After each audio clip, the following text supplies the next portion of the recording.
Vamos lá, galera, continuando aí, ó, terceiro bloco, daqui a pouco a gente finaliza a teoria e cai para dentro do exercício. Então acompanha aqui comigo, ó. A gente tinha chegado até aqui esse momento, ó, vírgula e a conjunção E. Quando isso acontece, você provavelmente já deve estar ligado que não tem vírgula, quando o E indica soma. E aí, vamos lá. A moça veio à festa e logo se foi. Então, este E, ele está marcando o quê? Soma. E o sujeito das duas orações é o mesmo. Então, aqui no caso, não tem vírgula de jeito nenhum, por assinalar soma e por ter o mesmo sujeito nas duas orações. Agora, quando eu digo a moça veio à festa e o marido ficou em casa, reparem que este E, ele também indica soma. Só que é o seguinte, as orações possuem sujeitos diferentes. Em uma, o núcleo é moça. Na outra, o núcleo é marido. Quando isso acontecer, nós temos uma vírgula facultativa. Ok? Vírgula facultativa. Então, eu tenho um caso em que não tem soma e eu tenho um caso em que eu tenho a vírgula facultativa. Sidney, tem alguma coisa a mais? Tem algum caso em que eu tenho a vírgula obrigatória ali? Tem, mas não no E que indica a soma, em outro tipo de E. Então, acompanhe aqui comigo alguns exemplos que eu vou apresentar para vocês agora, ó. João trabalha e estuda. João trabalha e Pedro estuda. João estudou e não passou.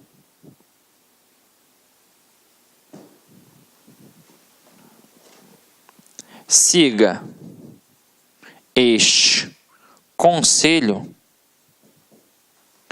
e se dará bem. Então vamos lá. Eu tenho 4 situações aqui em que nós apresentamos o E. O E, ele indica soma nas 2 primeiras sentenças. Então, ó, Pedro, além de trabalhar, perdão, João, além de trabalhar, ele também o quê? Estuda. Então, o sujeito nas 2 orações é o João. Então, quando E indica soma e é o mesmo sujeito nas 2 orações, eu não tenho vírgula, vírgula proibitiva. Agora aqui, João trabalha e Pedro estuda. Opa, quem é que trabalha? O João. Quem é que estuda? O Pedro. Então, esse E, ele também indica soma, mas os sujeitos são diferentes. Então, neste caso aqui, entra uma vírgula facultativa. Agora, João estudou e não passou. O E que está aqui, ele indica soma? Não, ele indica oposição, adversidade, contraste. É isso que ele indica. Então, ele pode ser substituído pela conjunção mais, pela conjunção porém, pela conjunção todavia. E aí, nesse caso, eu tenho aqui uma vírgula obrigatória. Então, ó, João estudou, mas não passou. João estudou, porém não passou. João estudou e não passou. Então, aqui entra uma vírgula obrigatória, exatamente por não estar marcando a soma. Agora aqui, siga este conselho e se dará bem. Reparem que aqui eu tenho um modo imperativo.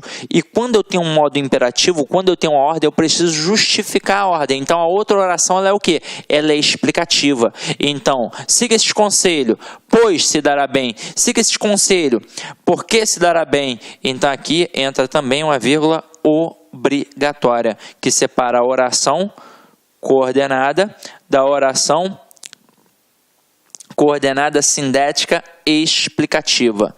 Assim como aqui eu separo a oração coordenada assindética, da oração coordenada sintética adversativa, porque é a mesma vírgula do princípio da enumeração. A vírgula da enumeração não é aquela que isola, que destaca elementos de mesma função? Então, as orações coordenadas, elas são equiparadas, elas têm as mesmas funções. Então, eu coloco a vírgula ali no meio delas. Eu só não coloco quando eu tenho o e que indica a soma ou quando eu tenho o ou que indica a alternância. Venha cá ou perderá a vez. Ali também não tem vírgula. E quando eu coloco o nem também, que também indica a soma, tá? Mas geralmente na prova o camarada coloca o e, porque é o grande calcanhar de Aquiles de muito candidato, ok? Então vamos lá, vamos continuar a nossa brincadeira aqui agora. Então, matei este e de todas as formas e agora a gente vai para o etc. Nossa quarta observação. O negócio é o seguinte, teoricamente, quando eu tenho etc, eu não devo ter a vírgula, porque eu coloco pintamos paredes, vírgula, tetos, pisos, etc. Por que teoricamente?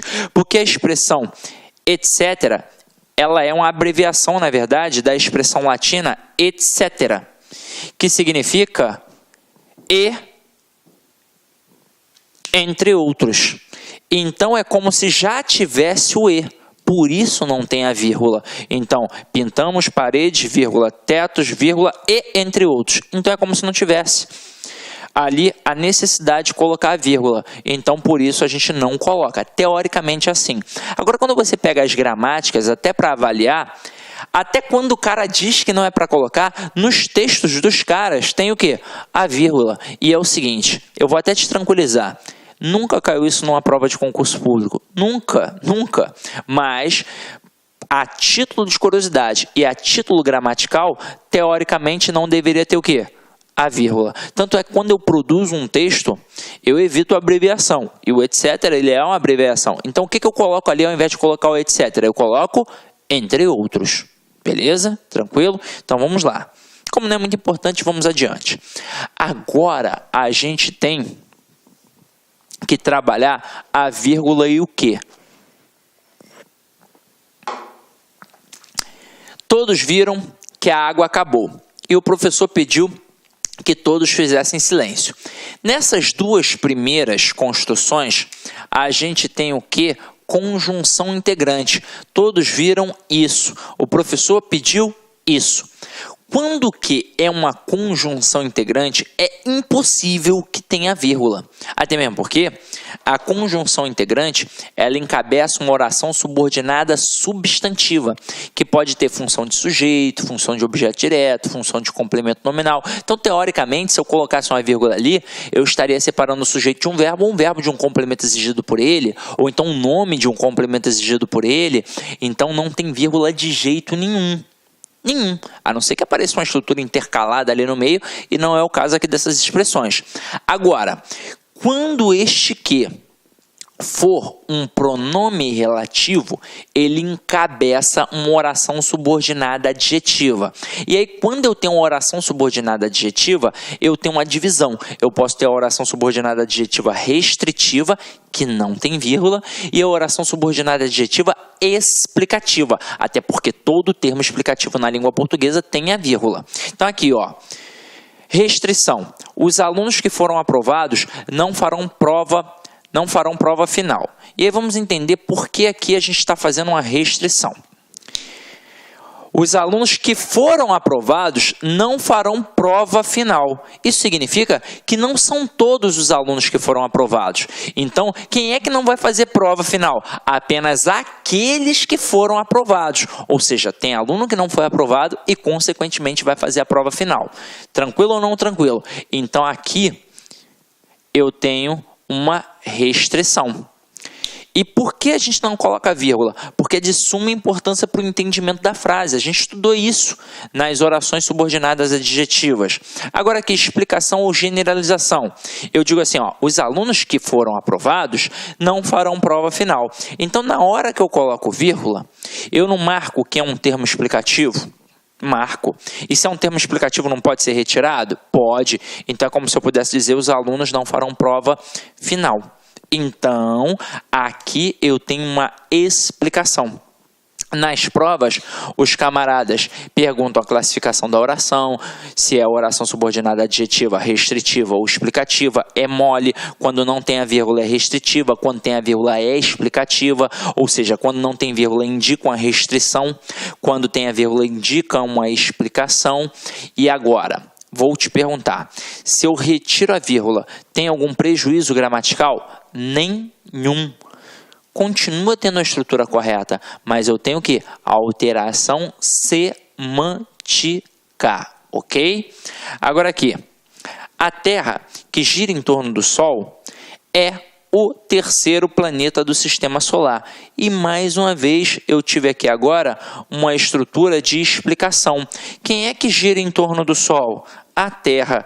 Então aqui eu tenho uma oração subordinada adjetiva explicativa. Só que é o seguinte, em relação a essa explicação, você precisa tomar muito cuidado, porque às vezes o avaliador ele é traiçoeiro. Então ele vai dizer que essa estrutura que foram aprovados, que está entre vírgula, e essa aqui, que gira em torno do Sol, que está entre vírgula, ele vai dizer para você que sintaticamente é um aposto. E aí você vai pensar, faz todo sentido, mas não é. Ué, mas não pode ser retirado? Não é uma explicação? É, mas aposto é função de substantivo. Tanto é que eu tenho a oração subordinada substantiva apositiva. E aqui é uma oração adjetiva. Então, sintaticamente, sempre a oração subordinada adjetiva terá a função de um adjunto adnominal. Não importa se é restritiva ou explicativa, ok? E agora, última coisinha que a gente vai falar sobre a vírgula, que eu já mencionei antes, mas a gente vai dar só a ênfase aqui, ó. O que é vírgula vicária? O termo vicário, ou vigário, como as pessoas estão mais acostumadas, principalmente as que são católicas praticantes, significa substituição, substituto. Diz-se, por exemplo, que o sacrifício de Cristo foi vicário, porque ele substituiu o homem na cruz, que realmente deveria morrer pelos pecados cometidos. Então, uma vírgula vicária é aquela que substitui o verbo na oração. Portanto, faz com que a gente tenha um zeugma. Exemplo, João estuda muito, mas seu irmão quase nada. João estuda muito, mas seu irmão não estuda. Ou seu irmão não estuda nada. Então a gente omitiu o quê? Omitiu o verbo estudar. Então isso é um zeugma. A vírgula substituiu na... Olá, meus amigos, minhas amigas. Sou o professor Luiz Antônio de Carvalho. Estou aqui para fazer um convite muito especial para você que está se preparando para o concurso da PM Alagoas 2018. Edital publicado, edital na praça, são 500 vagas disponíveis para o cargo de soldado combatente. E claro, nós aqui da Lá Concursos, nós estamos oferecendo um curso completaço, ponto a ponto do edital, podem ter certeza disso, claro, não precisa nem dizer, mas eu gosto de reafirmar, super atualizado. Gente, a melhor proposta pedagógica, o melhor custo-benefício, com o professor que você acabou de assistir essa videoaula, com o nosso professor que você acabou de assistir a videoaula, o melhor custo-benefício por apenas 10 parcelas de R$ 35,00. Você poderá assistir quantas vezes quiser e na hora que desejar. Bacana, meus amigos? Ó, convido vocês a conhecer o nosso curso, você não vai se arrepender. Professor, eu quero ficar sabendo de informações do concurso, né? Nós aqui da Lá Concursos, inclusive nós estamos preparando uma bateria de aulões ao vivo, né? O nosso canal no YouTube é um canal muito poderoso, um canal aí que nós temos bastante inscritos e claro que a gente vai atender de uma forma bastante atenciosa o concurso da PM. Então, convido vocês a enviarem um e-mail para 65997199373, que nós vamos fazer uma lista de transmissão exclusiva para a PM de Alagoas. Basta enviar um WhatsApp, né, com a PM Alagoas, né, PM LA, que nós vamos estar encaminhando informações, dicas, exercícios, avisos, né? Vamos colocar toda a nossa equipe de marketing da LAC Concursos aí à disposição de você que vai estar estudando da PM Alagoas. Bacana, meus amigos? Espero vocês aqui na LAC. Clique lá.